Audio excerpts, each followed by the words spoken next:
Good evening, everybody. Welcome to the Casa Conejo Municipal Advisory Council meeting. I'd like to call this meeting to order. I'd like to hear a little more volume out of our PA. Can anyone hear me back there? Oh, good to hear it. Good to hear it. Thanks. As I say, we're going to call the Casa Conejo Municipal Advisory Council meeting for March 14th, 2024 to order. And I'd like to start with the roll call.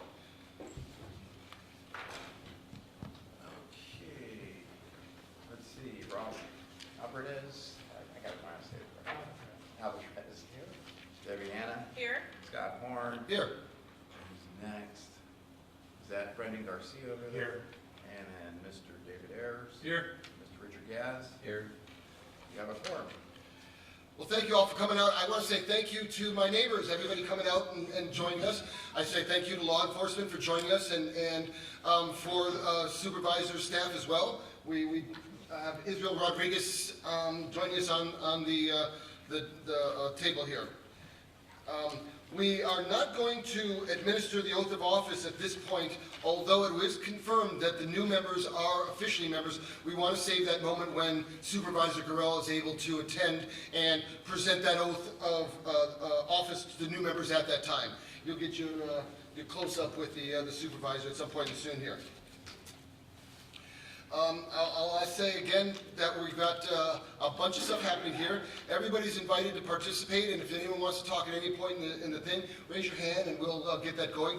We are broadcasting on YouTube Live, so there's a bit of production value. Remember, all of Southern California is a company town.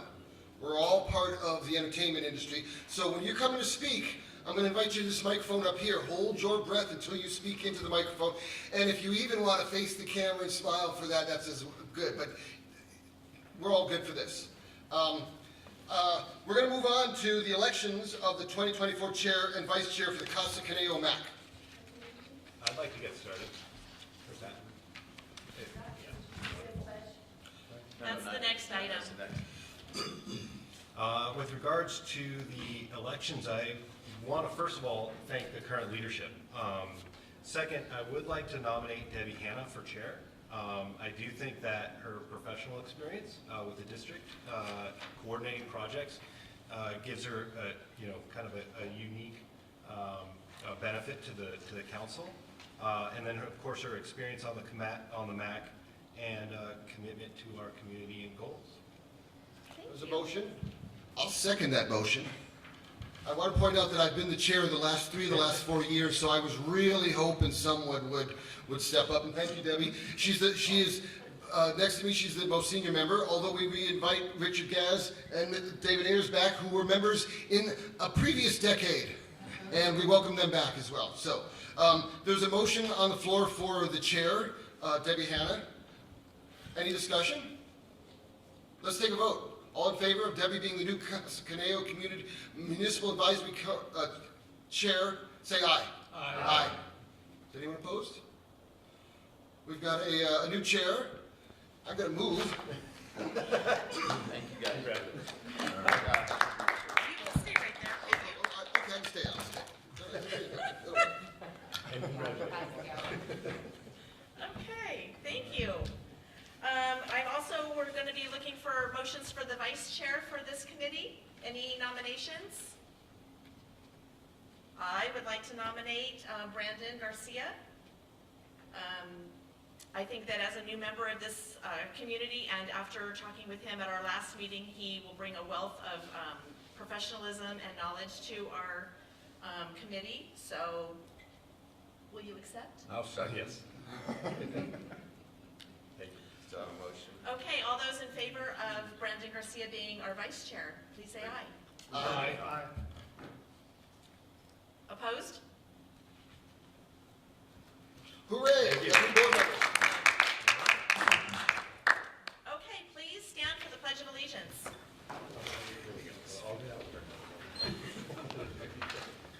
It takes us a minute. Hold on. Okay.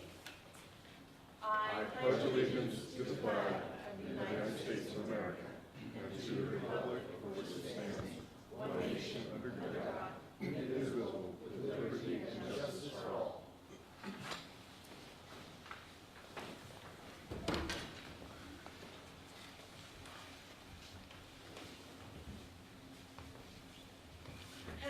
had an opportunity to review our minutes from the meeting of January 11th. Yes. I am looking for an approval of the meeting minutes. Before we approve, there was a couple things I'd like to go over there from the minutes of January 11th. Item 6A.2, the deputy sheriff's report. It says the sheriff reported. I want to have his name in there. I believe his name was Tim, but I do not know his last name. It should be. We should definitely have that person's name in the paperwork there. Does anyone know who was the deputy sheriff that came at that meeting? His name was Tim? He left, so. Okay. So I'd like that to eventually be sussed out, but for now, if we don't find it, we'll call him Officer Tim. Also, on item number 18, this was on the 3 to 5 year plan. I want to say that we got to a point where we thought that Brendan's vision ideas reflected a consensus of the board, and we had not actually stated that in the minutes, but I thought that there was some consensus for the way that Brendan's 5 year vision for the MAC was in the right direction. I'd like that to be reflected in the minutes as well. And I'm going to ask, where do we stand on our 3 to 5 year plan? Or is that going to be on next agenda? Yes. Okay. We're going to try to do it this one, but it was just too much. Okay, got it. Those are my changes. Any other corrections to the minutes? No. A motion to approve the minutes as corrected? I so move. Second. Minutes have been approved as corrected. Okay, agenda review. Consent items are 11 through 13. Are there any changes to the agenda? I don't, Motion to accept the agenda as is. okay, Second. perfect. Favor? Can we go into public comments now? No, you have to do number 7. So that, number 6 was your agenda review. Yes. There was a motion by Scott Horn and seconded by Brendan Garcia. Now you're on item number 7, which requires a separate motion to accept. Okay, so, a motion to approve the consent agenda. Before we move, I have a couple questions about a couple of the items on the reports. Item from the sheriff's office. There is mention of graffiti on the corner of Lesser and Jenny. I wanted to know exactly which corner that was on. Do we know that? I do not. Debbie had spoke. I've not seen the location of the. He's the one that just spoke on it. Okay. Well, I'd be interested in that because that's an ongoing thing that goes on. Okay, and also in the Ventura County Sheriff's Office, there is mention of coffee with a cop. It does not mention what day it is. Do we know what day that is? I'll have to look at the report. Okay. It's in the main report.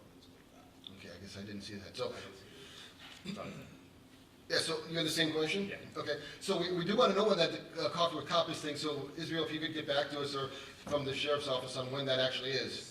report. Those were my consent. You know, he didn't have it in there, that's why. So I'd have to find that out, yeah. Yeah, the last line doesn't make a lot of sense. I think that they ran out of gas at that point. Yeah, it's reflective in their, his report. Yeah, it doesn't say. Yeah, it doesn't say. Okay. All right, good catch. Okay, any other comments regarding the consent agenda? I need a motion to approve it. I so move. Second? Consent agenda is approved. Public comments. Citizen presentations regarding Casa Conejo Municipal Advisory Council related to matters not appearing on the agenda. Does anyone have any comments? And we do have speaker comments. Oh, did you fill it out? No, not yet. Okay. I can get it to you after. Okay. Fair enough? Yep, fair enough.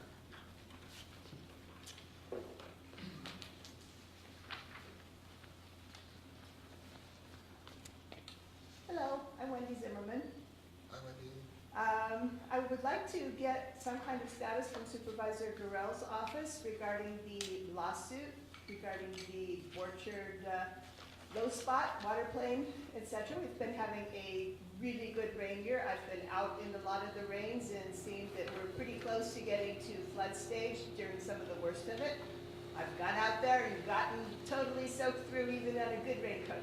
So I would like to know where we stand in being protected from the potential of watershed and the increase in the housing process, which of course is not compatible with our existing surrounding neighborhoods and is against the law, according to Thousand Oaks' own statutes and territories, which says it does need to be compatible. So I'd like to get an update on that when we can. Thank you.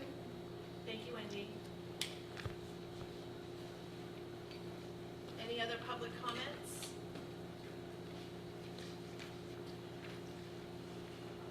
Okay, the Office of Ventura County Supervisor Jeff Gurrell's comments. He is not here tonight, as we know. Are you speaking on his behalf with updates?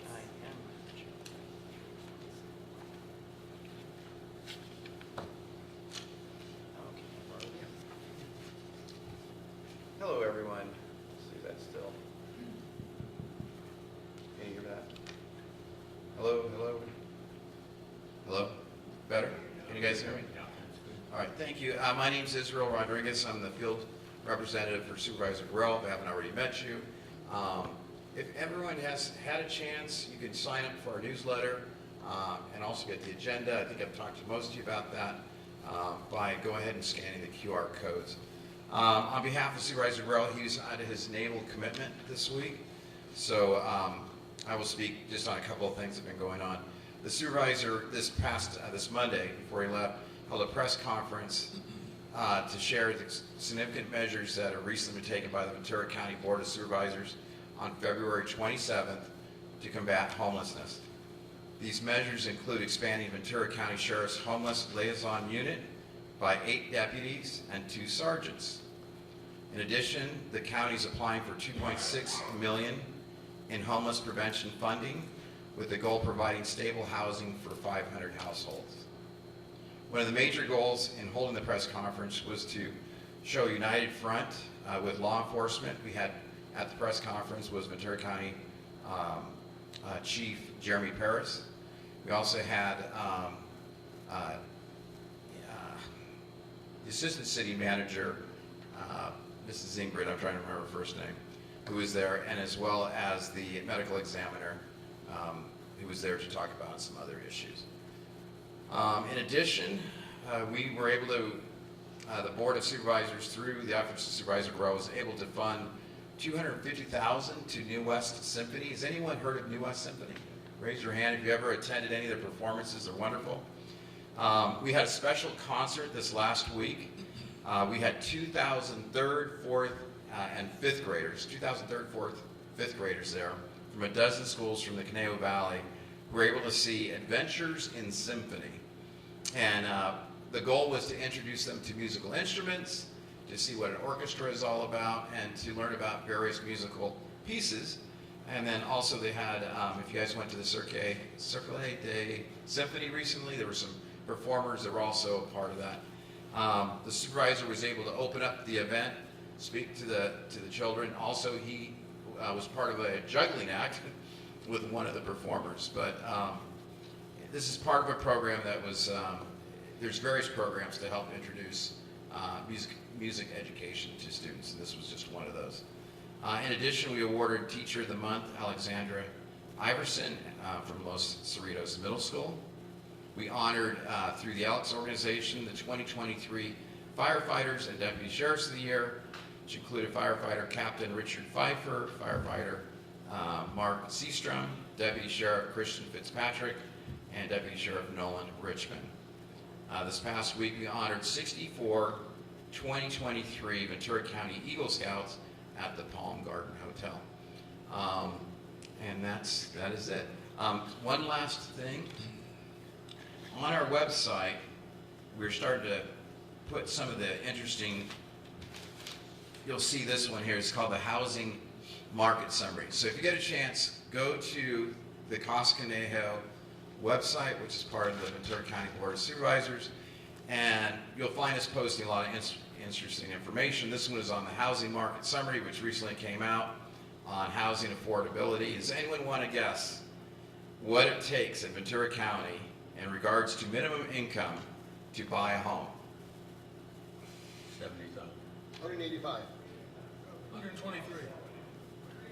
That probably does. $240,800 is the minimum income required to buy a home in Ventura County. Median household income in Ventura County, this is the interesting part, is 102. So go to our website, check that out. We're affordable housing affordability. Our score is 13%, which is the lower. It's not good. And the app for California, it's 35%. So we don't rank very high in affordability. But anyway, just go. We have a bunch of other stuff that we're posting on the website, and I encourage you guys to see what we're doing every day. Thanks. Thank you, Israel. Council comments. Comments by council members on matters that they deem appropriate. A council member may ask a question for clarification, make a brief announcement, or make a brief report on his or her own activities. Council member may also provide a reference to staff or other resources for information, or request staff to report back to the body at a subsequent meeting concerning any matter. The council may also direct staff to place a matter of business on the future agenda. Do we have any comments? Scott?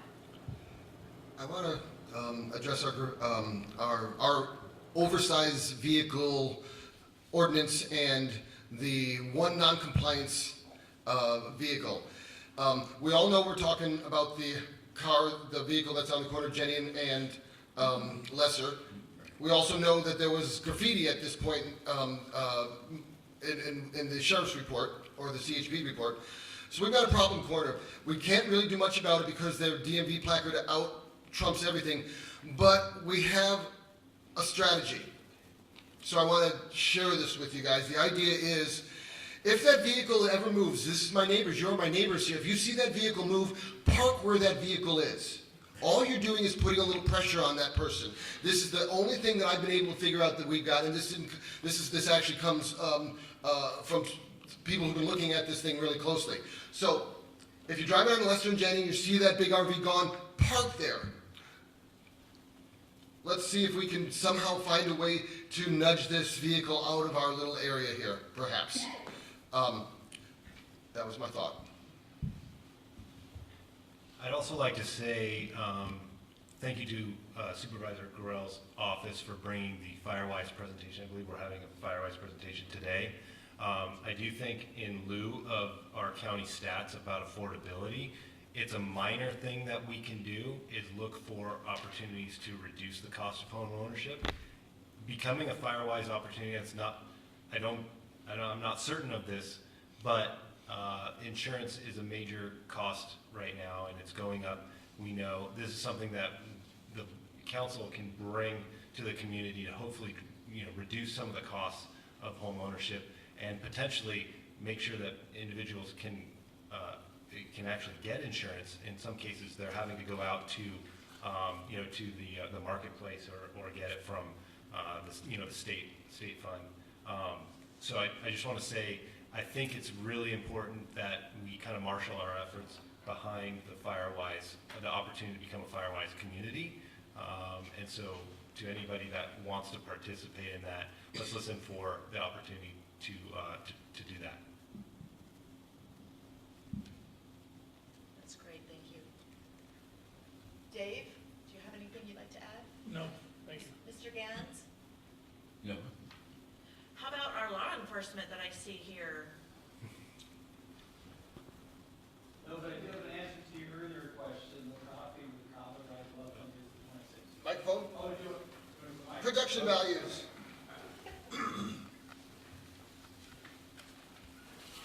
One of your agenda items was the coffee with a cop. That is going to be on the 26th. So I know you were asking it earlier, I just found out, so I just want to let you know. Thank you.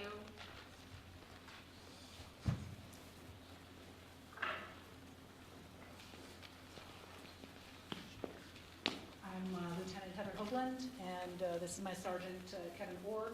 We're at the Conejo. commercial enforcement facility at the top of the hill going down the grade into Camarillo. So we've noticed that we've been closed on northbound for quite some time. We're about this close. It's, the light is truly at the end of the tunnel. We're gonna have the scale calibrated next week on northbound, which to me tells us that we're that close to letting trucks start rolling through there again. So it's all the little ticky-tack stuff, you know, signal lights, PA systems, scale obviously being calibrated, cameras so that we can see up and down the freeway if traffic is backing up on the freeway, that type of thing. So the other thing that we wanted to bring up is we are currently hiring. It's an open hiring cycle for the commercial vehicle inspection specialist, and that closes on March 28th. So this is really good timing that we're here today. It's a non-uniformed position. Typically, people who are interested in this position have some mechanical background.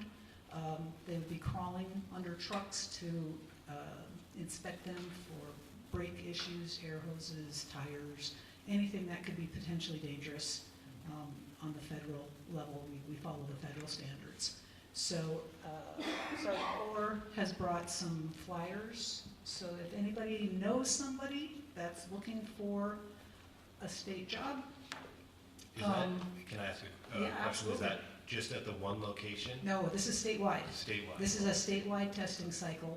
Obviously, people here, we're looking for local people to come in. You know, good benefits, a pension. We need people. We're probably, we'd like to hire at least 4 this year. And if I could even get like 6, I'd be very happy. 6 locally? Locally. Okay. Yeah. Because commuting is tough, and I know we were just talking about the cost of living here and that type of thing, so we may hopefully get a cost of living adjustment. I know it's just the Bay Area right now that gets for this position, but to get the foot in the door anyway, and then there's a lot of opportunities from there. We've had civists that actually have been groomed and gone up to the academy and become officers. And I know a civist that just recently, now this is over a number of years, but he just recently became a captain of an area. So, like I said, foot in the door doesn't necessarily mean that you stay non-uniformed. It's a really good opportunity, and we're really fun to work with. So. Did you want to say? Great. Just tell them that the flyer, we'll do the flyers there, and they can get on there for information on the website.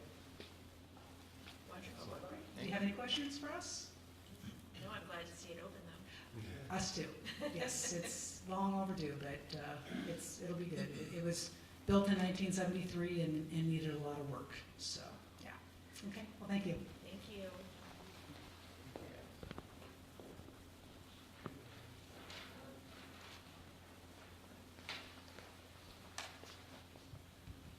Since we have to be on the mic, I guess I'll adjust it. You can turn it on. Just kidding. I'm Officer Ryan Ayers. I'm the Public Information Officer at the Moore Park CHP office. I see a lot of faces I know up here, some changed, some have come back, so welcome and thanks for having me back. So a couple things. I know we had talked about the unhoused press conference that Supervisor Gorell had. We actually just are in a transition point with our own officer that's going to be our liaison for the unhoused within Eastern Ventura County through the Moore Park CHP office. Our officer that was in that position got set up by a special task force, and we finally, in this month, will have a new liaison in that position to help the Sheriff's Department and other local agencies assist in that situation. So hopefully we'll be able to offer some more services and some more assistance. Today, I'm just going to kind of go backwards. Today we actually just concluded our every 15-minute program over at Simi Valley High School, which has been kind of it's a year-long project for these students, where the statistic used to be every 15 minutes someone was killed in a DUI crash. through education, enforcement, other programs. That number has actually grown to about 37 minutes, so things are they're trending correctly. But it's a really cool program where these students, they write a script, they come up with this story, and they act out a scenario where impaired driving takes place and a crash takes place, and one or two people pass away, and then they get to stage crash vehicles out in front of the school. And we invite the entire junior and senior class out to view this crash scene.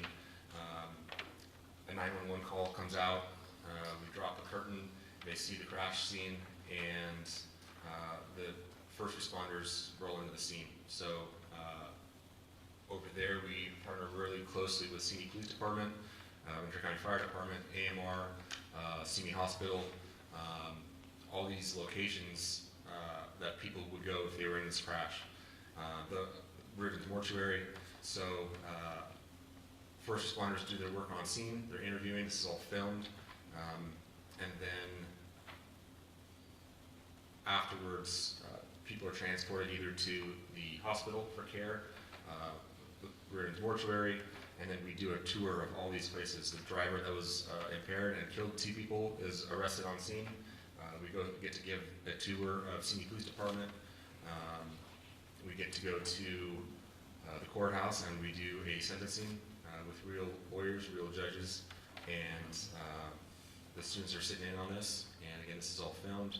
And then we will go to the Riveted Mortuary, and one of the morticians over there takes us through the entire process, gives us a tour, and this is very intimate for those students to get that behind the scenes situation explained to them and shown to them.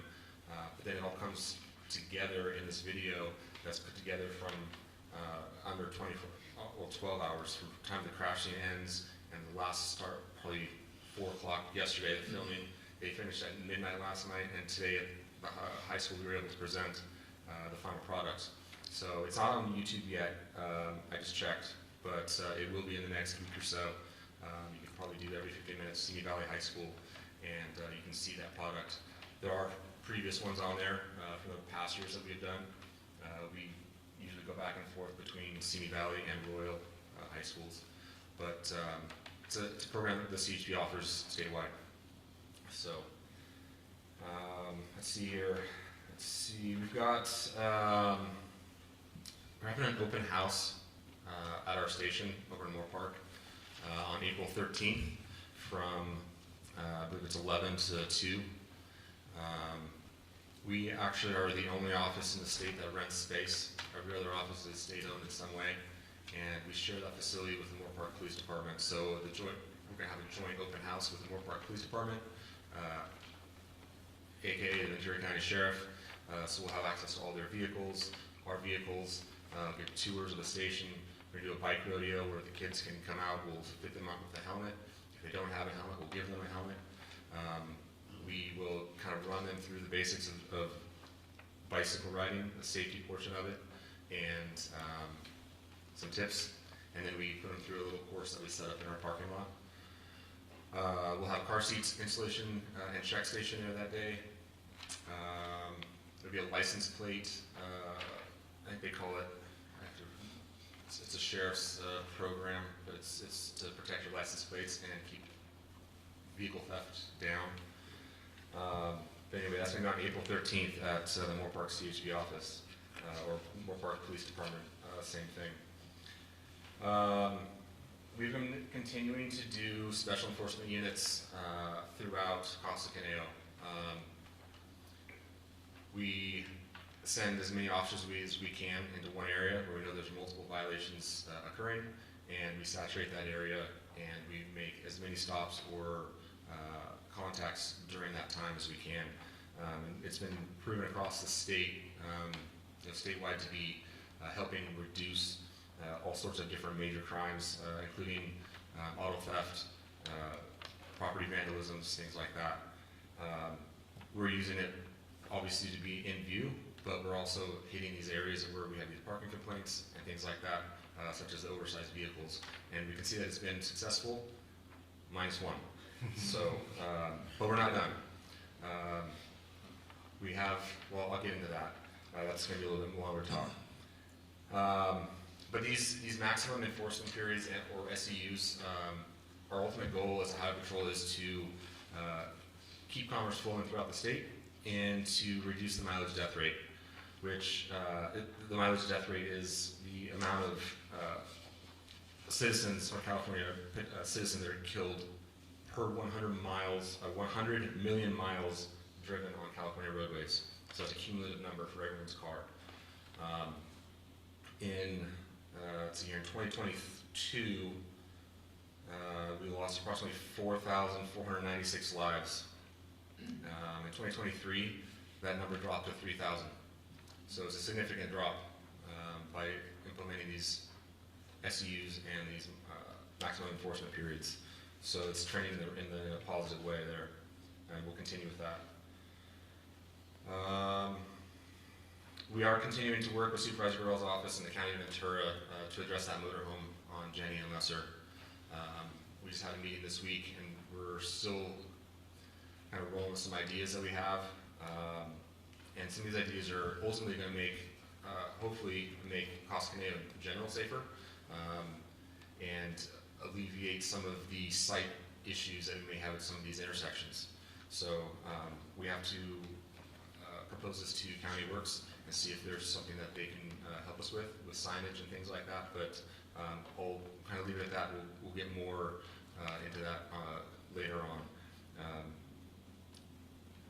With that, we've kind of hit a dead end with all of the legal options we have. Just recently, we were working with the county to enforce daily fines on the homeowner for the cords and you know, the electrical and water that's going to that motorhome. But for some reason, they have opted not to pursue that. So that pressure's gone. We're still trying to get some more information on why. Even verbiage changes to the county ordinance. The county has said that with simple verbiage changes, that issue would be unenforceable. The CHP disagrees, since we would be the ones going out there to enforce that, but that's what county council is saying, so we have to go by what the law is telling us. Like Lieutenant Hogan was saying, statewide, obviously, in a lot of different areas of law enforcement, we are looking for more officers.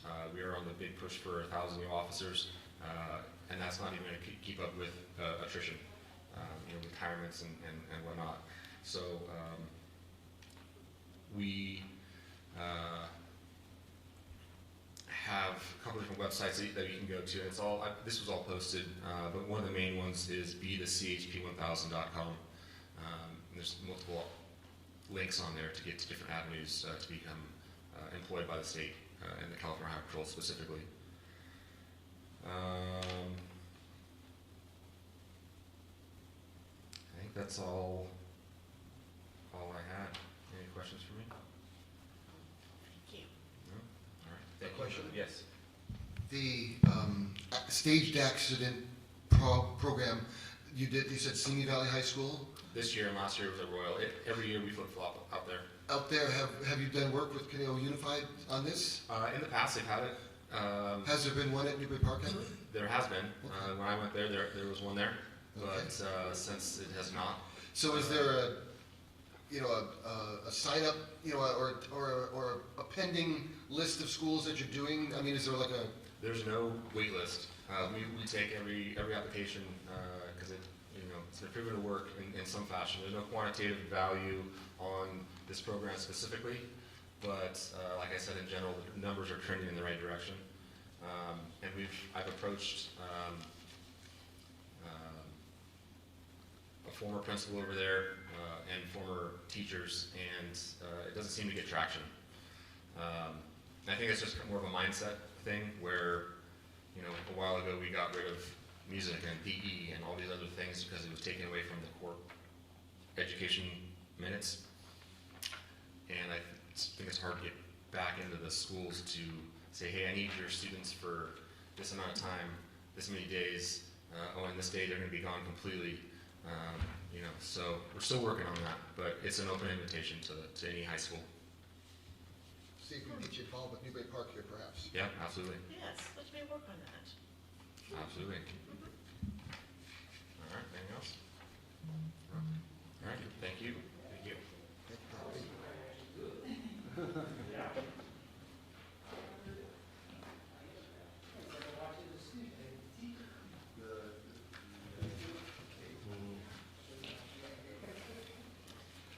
Is the fire department here? No, no. They have a report. And the sheriff's department? Well, we have the sheriff as part of one of the agenda items, but your next agenda item, Okay. Is, after the council comment.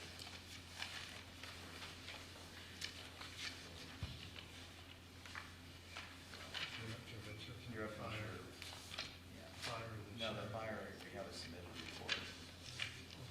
well, we just did number 11. So you're now going on to the regular agenda? Oh, so because we are having speakers for the fire department, we're just gonna accept the report. Thank you, guys.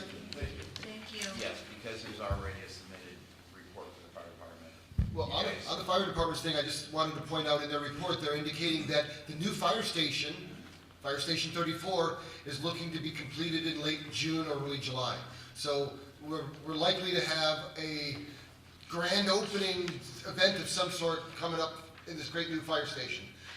That's the good takeaway from the fire department's consent item. Now you're on your regular agenda. Item number Okay, item number 14, legislative subcommittee. Okay, this item was carried over from the previous January 11, 2024 MAC meeting. Remember, this is the legislative committee for Supervisor Burrell. And there are two members that are part of this committee. Automatically, the chair is one of those, and then you had one other from the MAC. During that time, Mr. David Ayers volunteered that he would join that committee, but had not been confirmed by the Board of Supervisors yet as a council member. It has now taken place. So to close that, you have to have a motion. Motion to accept the two members, our chair, Debbie Hanna, and member David Ayers as the representatives for the legislative subcommittee for Supervisor Burrell. I'll second that. All in favor? Aye. Any opposed? Motion passes. Conejo Valley Days, return of the Conejo Valley Day Parade and possibility of a Newbury Park float. It's true, the Conejo Valley Days Parade is back. Fargo's Angels, a offshoot of Donna Fargo, the original Conejo Valley lady, the one-woman Chamber of Commerce before we were a city, and then after that. In her name, they have brought back the parade, and it's been determined that will be Cinco de Mayo from 9 in the morning to 11 a.m. at the Thousand Oaks Boulevard location from Duesenberg to Herbs Road. Now, there will be a fundraiser on Sunday the 24th, next Sunday, at the Elks Lodge. There will be 3 bands, 14 kegs, and food. No, I'm just kidding. Tickets are $45, and there is a parade website available now if anyone wants to get involved. So when this idea came out, I had a bunch of people say, we need a Newbury Park float. In the old days, now I don't know how many old timers are here, but Wildwood would put a float together, Westlake had put a float together, there'd be different, the Eichler homes put a float together. So communities put floats together.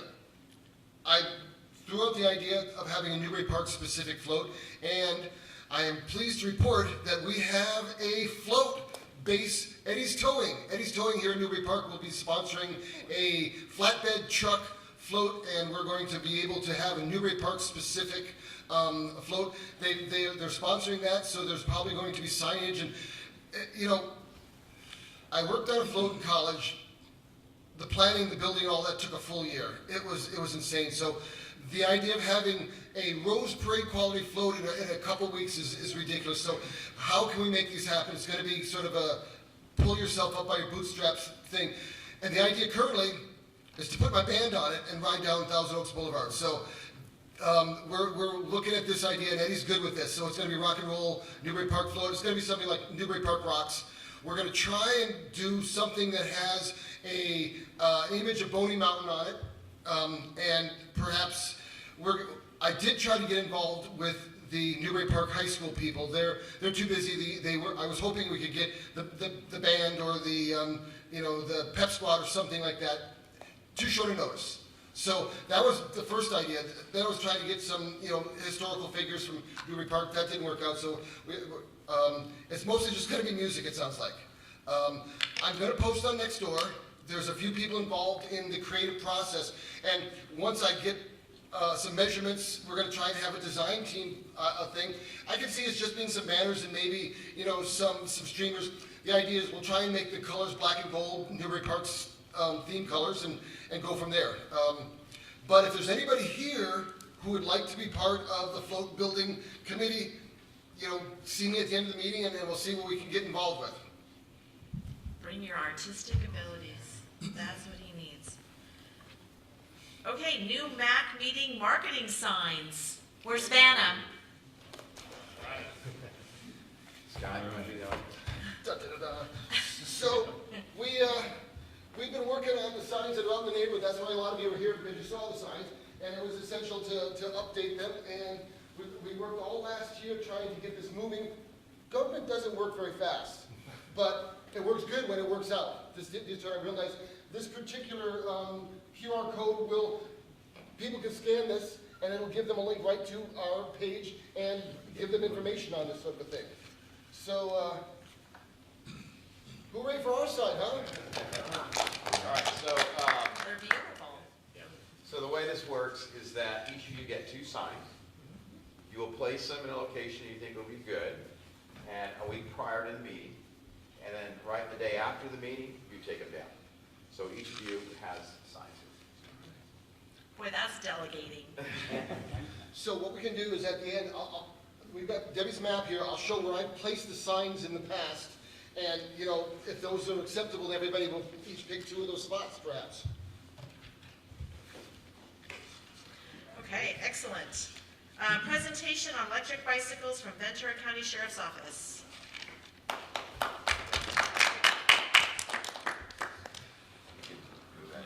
Yeah, I'll bring it up. Or if you want to turn around, please. You know what, that's probably a lot better. I'll just come over here.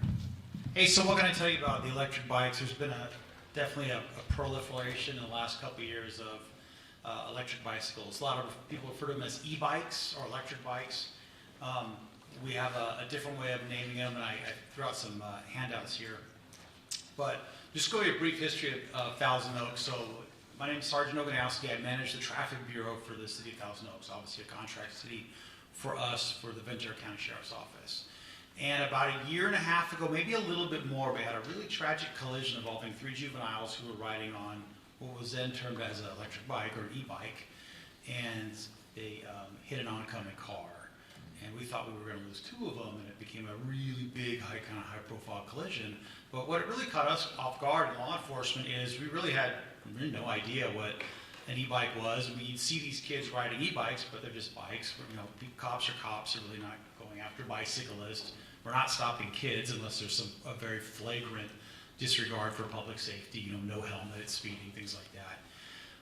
But what was an e-bike? And we really needed a crash course in it. So the Newbury Park Bike Shop, which is a great resource, invited us all down there. All the traffic bureaus from Moore Park to Camarillo to Thousand Oaks went down there, and we got a crash course in what makes an e-bike an e-bike.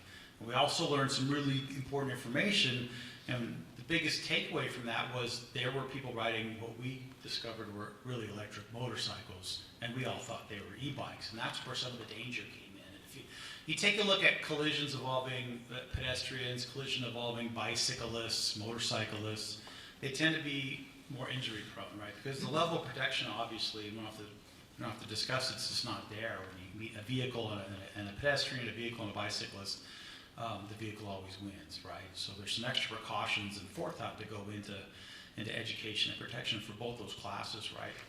So I'm going to break it down really simple, and then I'll kind of move past the history, and I'll let you guys know what these things are, because like I said, a year and a half ago, we really didn't know, and I didn't say we wouldn't care, but it just wasn't an important thing for us in law enforcement, and now it's appeared on the stage, and it really has become important. So you have an e-bike, and they're electric bicycles, the slang term is e-bike, and there's 3 classes. Class 1 is a pedal-assisted bike. So, and all e-bikes really are is they use your human power, but there's a multiplication of that power through the battery and the motor. And that's really all they are. Those are all e-bikes. And a class 1 would be limited or governed to 20. Most manufacturers are 19, 19 and a half. They'll cut it off before 20.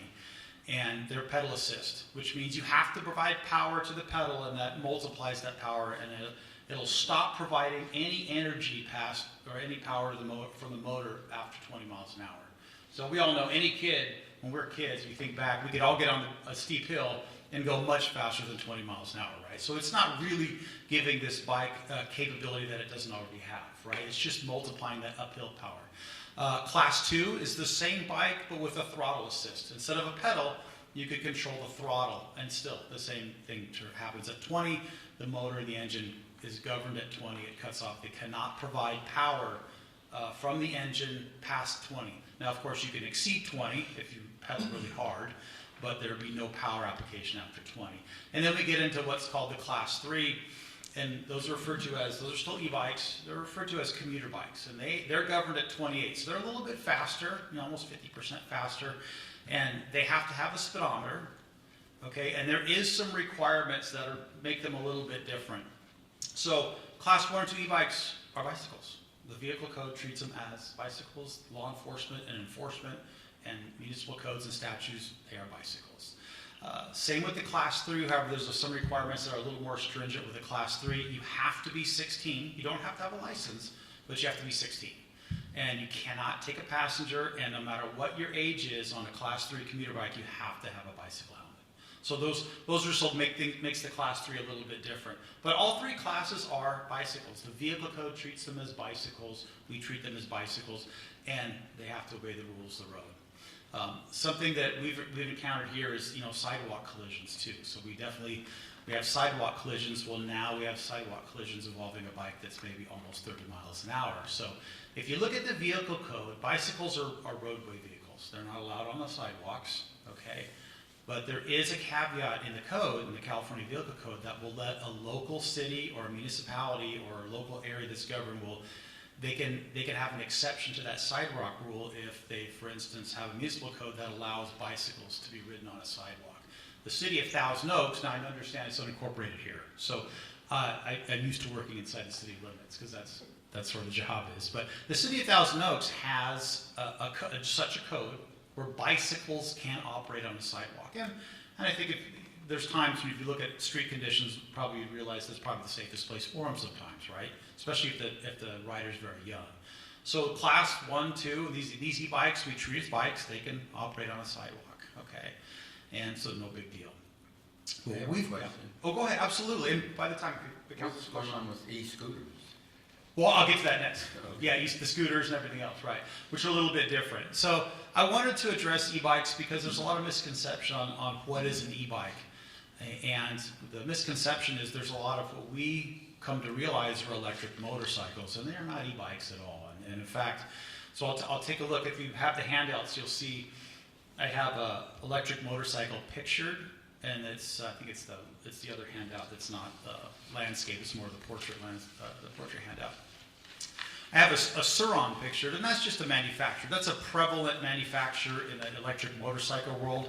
It would be like saying, make me a Xerox. There's other companies that make copiers, but we have the Xerox in our head, right? So the Suron's kind of the same way, and that is truly an electric motorcycle. So what we found out in our collision, where we almost lost 2 juveniles, is they weren't riding an e-bike. We all thought they were riding e-bikes. So how do we get in front of this e-bike thing and make sure kids are safe, and how do we get education out to avoid collisions? Well, they were riding an electric motorcycle, and if you were to ask me what they were riding before the collision, I would have said an e-bike. Then after I got educated, and after I educated our department, we came to find out it's electric motorcycle. And so the electric motorcycles are not bikes at all, and they actually have to operate in the rules of the road and the vehicle code as a motorcycle would. So what we're finding out is we've got kids who get electric motorcycles parents generally think they're getting them the latest e-bike, and what they're buying them is electric motorcycles. And they're 13, or they're 14, or they're 15. They don't have a license. So if I was to ride that Suron that's pictured in there, I would need a California driver's license that was valid, which means I have to be 16. I would have to have an M1 endorsement for motorcycle. I'd have to have a DOT-approved motorcycle helmet. I'd have to have registration, a license plate, headlight, brake light, all these things that make a motorcycle a motorcycle. So now we have a new dynamic. Now we have a lot of juveniles, and there's some money in this area, and these things aren't cheap, but we have a lot of juveniles down from 12 to 13 to 14 to 18 to 20 riding electric motorcycles on our roadways, in city limits, on the highways, on the sidewalks, and half of them believe they're riding an electric bicycle and they're doing nothing wrong. And the reality is they're riding a motorcycle. Some of these electric motorcycles, 50, 60, 70 miles an hour, they'll go 50 plus with an adult male, put a 100-pound 13-year-old on there, and they'll go a lot faster. So, and then they have bicycle helmets. So what made our collision worse is there's no headlights. They're riding at dusk when we have a lot of collisions. They're riding the wrong way against traffic. And when they ride the wrong way and someone makes a right turn, they look left and they make that right turn and they collide head on with a bike that has 3 juveniles on it. And when they crash, they're not wearing motorcycle helmets at all. They're wearing bicycle helmets, which if you know anything about riding motorcycles, a bicycle helmet will not protect your head in a collision at all, unless you're going like 5, 10 miles an hour. It's just not going to happen. So we began a campaign. Go ahead. Is this one of those things that we can really put information in the Star, and so let the parents don't know it? Absolutely. I'll talk about it. We launched a few education campaigns a year ago that we're into, and I'll describe those too. So what do?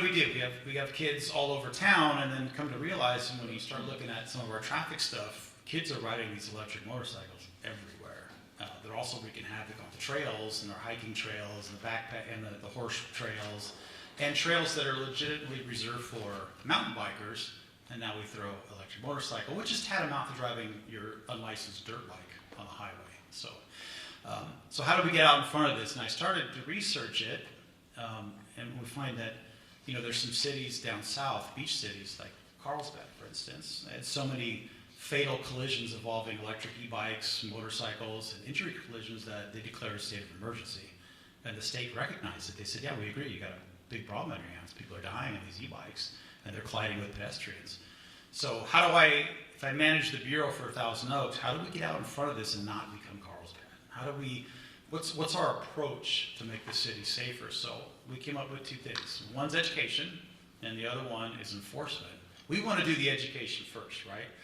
I don't want to do the enforcement. I want to get those words out. So I started going to city council meetings, school board meetings. The flyers, the 2 flyers that you have are for public distribution. We made those, we're constantly being updated, but we made those last year. And if you look at the first one, it kind of explains what an e-bike is, how to keep your kids safe, what the difference between an electric motorcycle is. And like I said, most parents believe they're buying the e-bike. And what they're buying is an electric motorcycle that's a death trap for an inexperienced, unlicensed rider on a highway competing with vehicles and going faster than those vehicles. We came up with an enforcement plan. So everything you see here has been distributed to the emails that go out from the Conejo Valley School Board. It's distributed to every parent and student that's on the email. It's been distributed since summer of last year. So they have all these things. And I do speaking engagements like this where we get the word out. I think Israel, I sent you the templates for those. Israel can give you the templates for both those flyers. Those are approved for public distribution by the Sheriff's Office. Those are our 2 main flyers that we get the word out, in addition to me speaking, in addition to going to school board, talking at schools, things like that. Same thing, our school resource officers have the same education and the same thrust to get this stuff out. On the other side, though, we do have enforcement, and enforcement can sting a little bit, but it has to go with education at the same time. So when we encounter the electric motorcycles on a highway, we still have a little bit of officer discretion, but my direction and our direction right now is to seize the vehicles and they get a 30-day impound. And the reason we're doing that is if we see some flagrant disregard for the law, in fact, So to give you an example, it's not uncommon for 3 or 4 or more juveniles to be riding these electric motorcycles, go past a police car, give them the finger, and then as soon as they try to stop them, they go off on some dirt trail and we're never going to catch them. But in the meantime, they have some pretty flagrant disregard for the traffic laws, zooming in and out of cars, running stop signs, going through red lights. And this is stuff, like I said, with a bicycle helmet, is probably going to get you killed. So the goal is not to take people's bikes for 30 days. It's not to write tickets. It's to educate juveniles and their parents to the dangers of what they're doing. So if we see some pretty bad disregard, and the direction is we will not engage in a pursuit with a juvenile on an e-bike. We just won't do the pursuit. We're just not going to do it. But when we see that, I take the bike for 30 days. And it's impounded at either Eddie's or Platinum or Roy's for 30 days. And impound fees are $100 a day. So you can guess your $3,500 motorcycle, after 30 days, the cost of the bike you've exceeded the cost of the bike in some cases. So I believe that one thing alone was what really got people off these things and off the streets. I do the impound hearings at Thousand Oaks PD. If parents come in and they want to get the bike out and they truly, hey, I thought I was buying an electric bicycle. I did no idea this was illegal. I give them the handouts, we do some educational talks, and I release the bike. It's as simple as that. It's really an educational tool. It's my chance to reach the parents. If the juvenile is compliant at the scene and he appears that he didn't understand the gravity of his actions, and the parents get there, they want to take the bike home, and it looks like they're not going to keep it on the street anymore, then we release the child on the bike. So it's that whole education versus enforcement kind of triangle that we kind of compass together. But that's it, and by default and by crashes and injuries and kids almost dying, then we've become experts kind of in the whole e-bike realm, and what's an e-bike and what's a motorcycle and what's the difference. The educational outreach was kind of working, but I think these kids talk, and once Johnny got his e-bike or his electric motorcycle seized for 30 days, and he tells his friends, and then all of a sudden it's the gravity of, oh, this could be gone for 30 days. And I don't have $3,500 to get out of impound. And once that started sinking in, we really saw a huge reduction in these electric motorcycles on the street, because we were seeing them on Teal Boulevard, we were seeing them all over the place. And it's just not, I think it's working, for instance, to make it really simple. But if you have any questions about e-bikes or electric motorcycles or enforcement or municipal codes, I'm available if you have anything. I know we had a few, and I hope I addressed them, but go ahead, sir. On mopeds. Mopeds. Mopeds are a little bit different depending on the size of their engine. See, the vehicle code would classify all these conveyances by the cc's or the size of their engine, and now these electric bikes have come out. A lot of what we used to have isn't codified yet for electric bikes, e-bikes, things like that. But as far as our direction, the class 1, 2, and 3, I tell my deputies they are bicycles, we treat them as bicycles. And end of discussion, there's nothing else. We're probably not going to see a 17-year-old on a commuter class 3 and go, is that a class 3 or is that a class 2? It's a bicycle. But if there's no pedals and they're going 70, we know it's a motorcycle and they're getting pulled over. But scooters that's another one. Scooters, you'll used to see those a lot, now you see the e-bikes. Mopeds are definitely classified as vehicles. They have to have registration, they have to have a license plate. Some of the little pocket scooters you see that don't have license plates or registration or lights, and they're like 50 cc's. Those are not highway approved. They cannot be on a highway. They cannot be on a highway. If it's got an engine and it's not a bicycle, it's usually going to have to. It's usually for off-highway use. And these electric motorcycles, when you buy them, the websites you get them from say they're not for highway use. We did have a lot of reports of people buying them locally, and the salesperson said, "Oh yeah, they're fine. They're e-bikes. They're for highway use," and that really isn't the case. It makes people believe they are, but they really aren't. How about the motorized scooter? The motorized scooter, there's different sizes, but motorized scooter also not something for the highway. We're not going to find that on a public street. I know a lot of people who are taking their electric vehicles to a charging station and then jumping on their scooter and going to work. Oh, okay. That's a tough one. There's so many different means of conveyance. There's so many different vehicles out there now that the code hasn't caught up with everything. It's still kind of new territory. For instance, if we seize electric motorcycle, it doesn't have a VIN number, and then everything's off VIN number. So there's a few differences, but we think we're ahead of the game on this one. But The motorized scooter may be good for some sidewalks in some cities. I can't speak on that, but definitely for the highway use, no, it's not approved for the highway. Well, yes, ma'am. So mine is that loud? The motorized scooter, I live over on Teresa Drive. Okay. Or Sequoia on Media School. And every day there's kids driving down the sidewalk or the street or crossing the street while parents are zipping down there at their 50 miles an hour. No helmets, sometimes two kids on a scooter. I've seen 3 kids. I've seen them come up behind me while I'm walking on the sidewalk. They don't say on your right, on your left. I'm like, whoa, what the hell just happened there when they go flying by? So, and I might say a choice word or two. I at least yell at them, that's for sure. So I'm just wondering, when I was reading this, the motorized scooter, and you said there's different brands and stuff, but they're supposed to have, at least on this one that you're saying, some type of instruction permit or a driver's license or a helmet. Definitely, usually no helmets. But these kids going to 7th and 8th grade. They're not having a driver's license. They're not having a permit. So good place to catch them, right up front of my house. If you want to park there, I'll give you coffee and donuts. All good. So I mean, because I back out of my driveway and I have to be careful because you can't hear them. No. You know, they're come zipping These are down the electric back. scooters? Yeah, the scooters are what I see think- coming by. Sir, do you mind if I take this? It's like the last one on this page here is what they would usually look There's like. too much to memorize on Yeah, some the of last these one. handouts. Looks like a regular scooter you used to Yeah. just pump your feet with, but now they're all motorized. But definitely I see more girls on them than boys, and a lot of times 2 girls on them. They bring their friends, usually no helmets, but saying Sequoia, hot place to catch them. So that sounds Okay. like that's a talk to Sequoia issue type of a thing. Is there an educational component to this at the middle school level? Yes, there is. The same mailer with the handouts has gone out to everybody.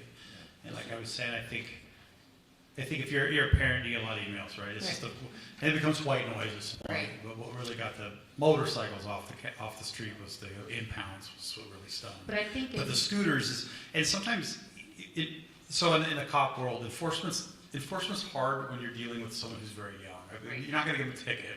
We're not going to stop them from going to school and call your. It's a tough one, and that's more organic to the school, I think, to get the word out. But I think as a scooters. parent, you don't know how your child's riding that.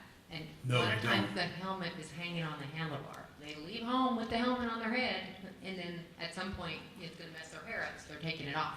We'll generally stop kids. Can you in the scare home. them? Can you just go and scare them? Pretend you're going to take their scooter for the day? Now they'll walk home? Okay, so the handle I put on the electric scooter is a little bit different. It is a license requirement. I don't see a lot of older kids riding these with a helmet and a license on the street, right? You don't see older kids at all anymore. No, When they're they on the first bikes. came out, Yeah. I think they were more popular than the e-bikes, but now They that were. the e-bikes are more affordable, It's caught up, then right? they're more desirable to ride, more comfortable. Yeah. So that's all I have. Okay. Thank Hope you. I'll give you my card later if you have any more questions. I hope I Thank you. answered. Yes, ma'am. What I would really like to see is nothing with the throttle on sidewalks at all. Well, Because there's so much, I agree. things But with throttles are so much faster than pedestrians, you can't dodge them. You see riders of all ages violating sidewalk issues. And if you can ride something with the throttle, it does not belong on the sidewalk. I would like to get that universally enforceable. I don't care whether it's a scooter, a bike, or, some of those people have those single wheel deals or whatever, but they're all going too fast to deal with pedestrians who are the first people who have right-of-way on the sidewalk. right, but that's a good point. Pedestrians are right, but as you know, the city of Thousand Oaks, you can ride a bicycle on the sidewalk. You can, even though most people don't know that even in City of Thousand Oaks, you are supposed to ride in a direction compatible with traffic, and people ride them who Absolutely. knows where. So people don't see you because they're not looking for you because you're not traveling in their direction. Now, I know that rule because I'm an involved cyclist. Yes. But many people ride things, little kids are your exception, but like Simi, for example, has a law that once your bike has, I believe it's 20-inch wheels, you don't get to ride on the sidewalk anymore. Okay, all right. So I would like to see this area move something closer to that, but certainly nothing with a throttle on the sidewalk. Well, that'd be up to the city. Well, it's up to the county too. Right. you know, I'm used, like I said, apologies for the city, but if they make the code, we'll enforce it. But right now, the class 1 and 2 bike, we're treating as a bicycle, and we're not treating any difference between those two. Okay, you mentioned the difference between an e-bike and an electric motorcycle. Yes, sir. None of these shows an electric motorcycle. Oh, next page. I got that the only difference is the speed, right? No. If you look at the next page, you'll have electric, an example of an electric motor, or if we lump it in with motorcycles. So as far as the code and as far as enforcement goes, we would treat an electric motorcycle like we would treat a motorcycle. We view them as taking your off-highway dirt bike, motorized dirt bike, on the highway would be the same violation. So with that electric motorcycle, you have to have lights, turn signals, registration, headlight, brake lights, stop lamps, financial responsibility. None of those things we would need on electric bicycle, So when on you an go buy e-bike. one of these electric motorcycles, Yes, sir. they sell them like that, like motorcycles? They said you can order them online from almost anywhere. Some bike shops carry them. I know Newbury Park Bikes does not sell electric motorcycles. They just sell e-bikes that we would consider a bicycle. But it would be just like taking your off-highway dirt bike on the highway. It would be set up the same way, except the engine's electric. So. Okay. Any other questions? All right, cool. Well, for the council, Israel has the handouts in my email. If you want to get in touch with me, you can just shoot me an email. I'll be happy to call you if you have any specific question, or you get a resident or someone in the community with a question you can't answer. Feel free to give me a call. I'm more than happy to answer it or research it. Okay? Absolutely. Absolutely. It's a great handout. And so the presentation is part of our agenda packet, so you have all these. You can either, like I said, you can scan that with your phone, and this presentation is included there, or you can go to our website as well. So, all right, thank you. Thank you. Next on the agenda, presentation on becoming a certified Firewise community. Natasha, welcome. All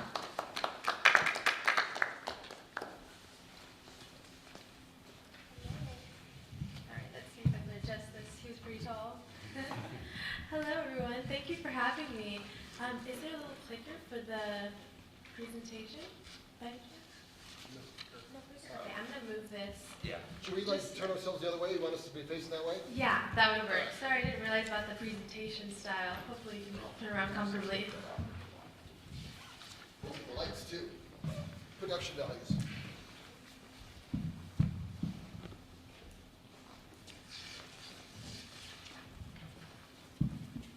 Oh, very nice.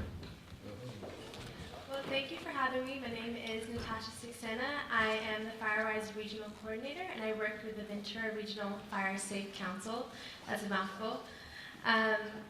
So, the Ventura Regional Fire Safe Council is a nonprofit organization. Essentially what happens is residents from the community band together, and we decided to become a nonprofit organization so that we could apply for grants that could then be funneled into the community and help reduce our wildfire risk in Ventura County.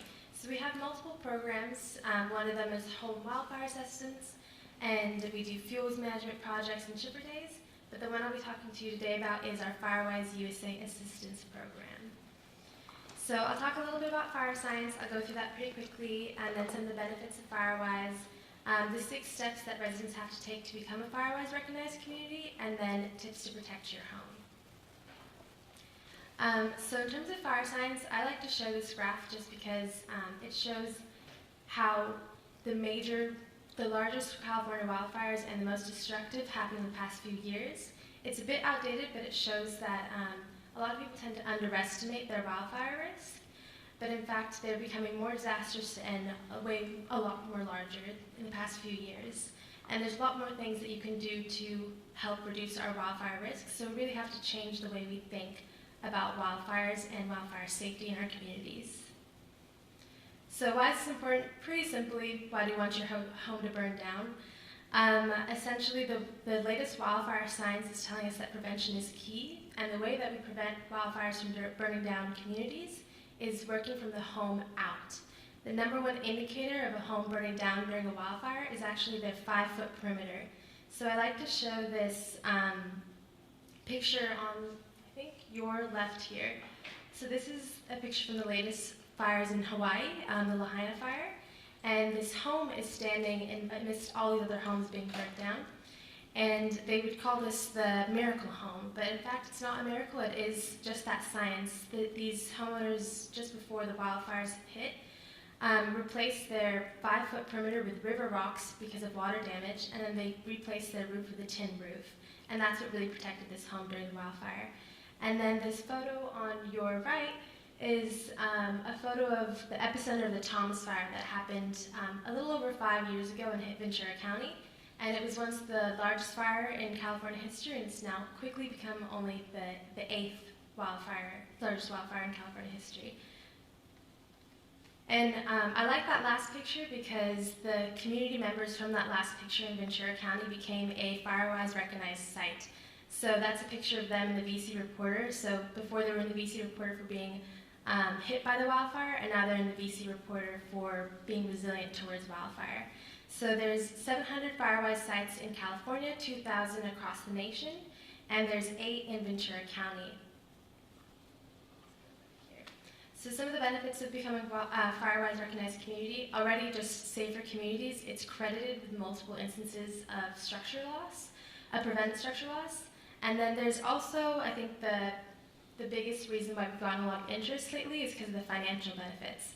There's a potential that you'll get an insurance discount of 5 to 10% off your insurance, but I recommend that you contact your insurance agency ahead of time and just see if that discount will apply.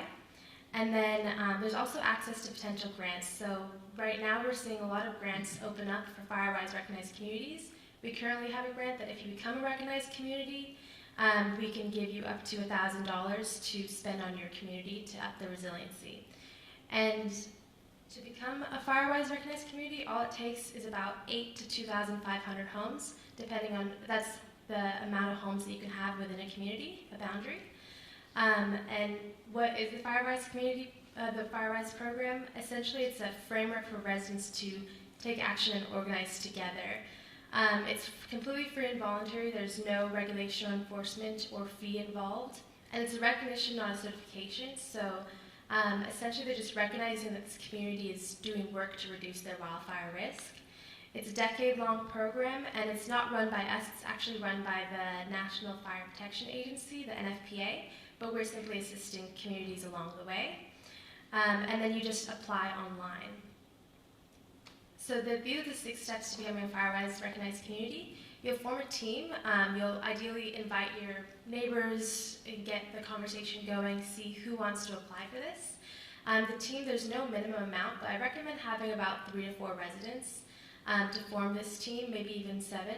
And you can invite local stakeholders. So you can invite business owners, or you can invite land management, or even your supervisor to be on that team with you. And then the second step is to assess your wildfire risk, and they have a 14-page document. You really only have to fill out a couple of pages in that document. That's a required document to just fill out alongside your team. And then you also fill out an action plan. You look at that risk assessment, you fill out that action plan, and you update that action plan every 3 years. Then you report annually on your investment and vegetation removed. It sounds intimidating, but most communities knock this out of the park. Really, it's just counting hours, how many people have cleaned up their maybe leaves in their gutter, maybe you removed a palm tree, and the minimum investment is 1 hour per volunteer, 1 hour per home. So let's say you have 100 homes in a community, you just need 100 hours, and that normally gets done very quickly, or the monetary equivalent, which is $30. So if one person removed a palm tree, sometimes that will knock out the required investment. And not every home has to participate. So the idea is to get slowly 100% participation, but you can start off small. And then every year you have to host an annual outreach event, and then you just apply online. So we've had some communities that have gathered all of their necessary application requirements and just applied in 3 months. That was actually a local community in Thousand Oaks that just did that. Which one? The Los Robles Estates. Say again? Los Robles Estates. They became it in about 3 months from when we first introduced them to the program. they were in HOA, so they pretty much already had a way of reporting that all the vegetation they were removing. But the Ondulando community, the one that I showed a little earlier, they did it and they didn't have an HOA. So it's really a program meant for residents of any structure. And then our role in Firewise, so it's really a resident-led program. You can learn all about all the steps on VenturaFireSafe.org on our website. And then the NFPA and CAL FIRE are the ones that own the program, and they review applications and they manage the online portal. Our Fire Safe Council, we host monthly workshops. So we host a workshop every third Friday of the month at 1 p.m. And then I have Firewise office hours. You can book a 30-minute virtual chat with me, and I can advise your team on just steps to help you along the way. We educate, we host wildfire workshops in communities. A lot of times people invite their neighbors, and I'll come to their home and I'll give them a presentation. And then we apply for grants based on community needs. But again, we're not the experts in Firewise, and this is not our program, so we're learning alongside you, and it's a confusing program at times, so that's why we host the monthly workshops to give you the latest updates. And then the fire department is also very heavily involved. They support Firewise communities. When you're doing a risk assessment, we recommend that you reach out to your local fire department and get an additional assessment from them. They'll show you where your fire hydrant locations are and ingress-egress locations. And then we also recommend that you contact us to review your application before you submit, since now we know what CAL FIRE is looking for. And this is just a shout out for the monthly workshops. The next one's tomorrow at 1 p.m. I'll be going over the risk assessment, and you'll also have a live Q&A. You can meet some of the other Firewise communities, leaders, and upcoming communities, and then hopefully we'll have some in-person workshops happening as well. If you have any questions, you can contact me, and that is your local fire department contact, Larry Williams. And then, so that's pretty much it for the Firewise USA program. And then I'll talk a little bit about tips to protect your home. So when it comes to making changes to your home, that 5-foot perimeter, that's called home hardening. So I'm going to talk to you a little about tips you can do to harden your home against wildfires. So the first is to remove any mulch, vegetation, and combustibles around the 5-foot perimeter of your home. That can be kind of hard, it can be kind of cost expensive, but that's exactly why you take small bites of the apple as you're doing this. But IBHS, which is the institute that studied this, found that if you remove vegetation in your 5-foot perimeter, you reduce your home's risk of burning down by 75%, so it's pretty significant. And if you combine that with some structural modifications as well. So another thing is any wooden attachments in the 5-foot perimeter. So they did this study where they have one home has a wooden fence attached and one home has a non-combustible metal fence attached. And as they lit up the fire just carries right to the home on your left. And it stops when it comes to the home on the right. So that's a pretty significant change there. And then another really simple and easy and cost-effective one is to change your vents. Standard building code has vents have a metal mesh screen of about 1/4 inch. We recommend getting a 1/8 or a 1/16 metal mesh. You can get one fairly cheap at a local hardware store, and that'll just prevent large embers from going in and burning your home from the inside out. Instead, it'll allow small embers in, but those will have a very unlikely chance of igniting your home. And then we still care about the environment. We still want to support biodiversity and native plants. The key really is the location, height, and spacing and maintenance of your garden. So I like this example. This is actually one of our board members' house, and he replaced the 5-foot perimeter with river rocks, and then he still has mulch outside of his 5-foot perimeter, and then he has vegetation all over. Trees too, you can have trees. We just recommend trimming your trees off your roof, about 10 feet above your roof and 3 feet vertical to your roof. You want some spacing there. And then plants to consider, plants that we like. Oak trees are actually native to the landscape, and they are made to withstand some of those embers. They can actually be ember filters in some cases. Agapanthus is a great one, Delmondia silver carpet, and succulents tend to be water heavy, and they're just drought tolerant all that stuff. And then some plant species that to avoid. Unfortunately, bougainvillea. I go to a lot of houses and they have bougainvillea. Love bougainvillea. It's beautiful. But that one's very high fire. Palm trees. These are things to think about in your risk assessment. You can see if your community has a lot of palm trees, they ignite very quickly. And then juniper species and cypresses, which are just really Roman candles, they'll light up very quickly. So those are things you might want to look into your own gardens and see about replacing. And that last thing is just that we're a nonprofit, so feel free to support us by donating at venturafiresafe.org. And then that's it. Thank you so much.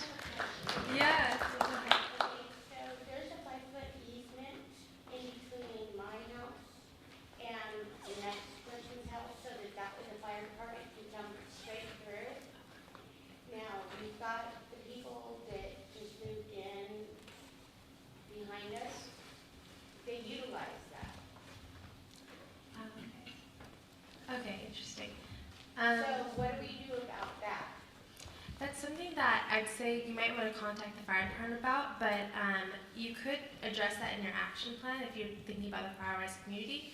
I think you may have to work with your neighbors on that side. What's happening in the egress? Okay, so it's a 5-foot easement that goes straight up and down from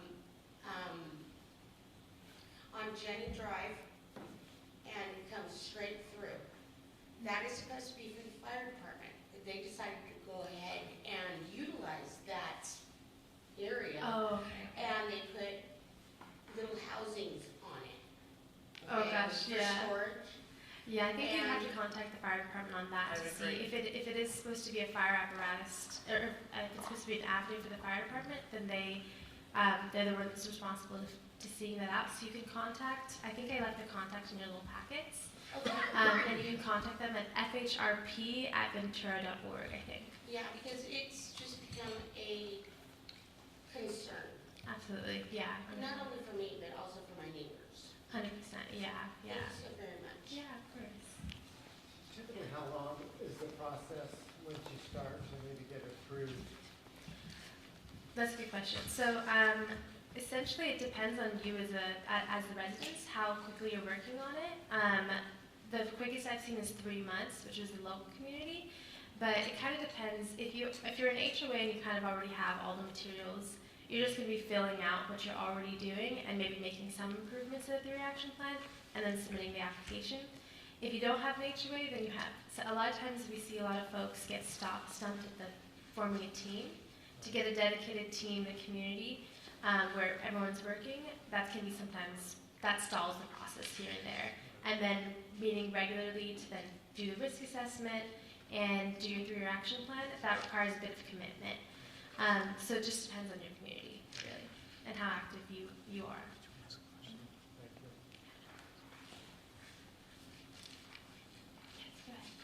You mentioned Los Robles Estates. Can you give us their information so that we can have some conversations with them? And the second question, I had been in conversations with someone from another unincorporated part of Ventura County called Venture Park. And I understood that they are in the process, or have they completed their process, or what's the status of that? Because that's kind of a similar situation to us. Yeah, definitely. There's a lot of unincorporated areas, I think, throughout the U.S. that have become fire-wise recognized communities. So it's definitely possible. I don't think Venture Park has, as far as I know, I don't think Venture Park has become a recognized community just yet, but it's definitely a possibility for them. So I think as long as you get all those steps in, you're definitely able to apply for the program and get recognized. I can connect you to the Los Robles folks. Yes, please. Yeah, I'll go ahead and do that. And then Venture Park, I have to connect with them myself to see what's going on in that community. I have a question. How do you handle the roof material, if it's Class A fire retardant, or do you have stipulations that in a fire hazard area that you have a Class A roof? Do we have stipulations? So our organization is just a nonprofit, so we're educating.